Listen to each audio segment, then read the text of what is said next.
Usurpation de titres ou de fonctions. Le port de tenue militaire par le civil, interdit par le code pénal et par le règlement des services de l'armée, la pratique devient ces derniers temps une mode.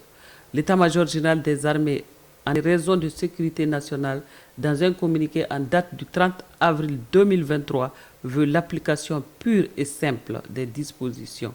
L'état-major général des armées a constaté que les terroristes neutralisés lors de l'attaque du 22 avril 2023 dirigée contre l'aéroport de Sévaré portaient les tenues militaires.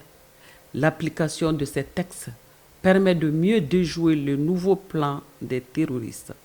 Le chef d'état-major général des armées entend circonscrire pour éviter des erreurs d'appréciation sur les théâtres d'opération. Le port de tout uniforme, qu'il soit militaire ou pas, répond à des critères d'apprentissage ou de formation académique. Les blouses du médecin, de l'infirmier, de la sage-femme, de l'ambulancier et la combinaison du croque-mort, les robes de la famille judiciaire et bien d'autres, tout cela a un sens, une signification dans l'exercice de la mission publique.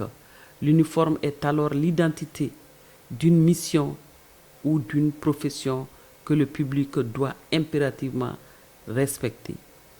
S'agissant de l'uniforme militaire, le port illégal est strictement interdit. La date du 22 avril suffit pour comprendre que le port de tenue militaire a des conséquences considérables. Le port de l'uniforme demande un certain cadrage pour une organisation telle que la société militaire. Dans la quasi-totalité des pays occidentaux et même africains, le port illégal de la tenue militaire est un délit. Il est réprimé par les codes des États respectifs. Des exceptions sont prévues sous réserve de garder l'image positive de l'armée. Désaucher, décoiffer, déshabiller même un contrevenant n'est pas une scène souhaitable.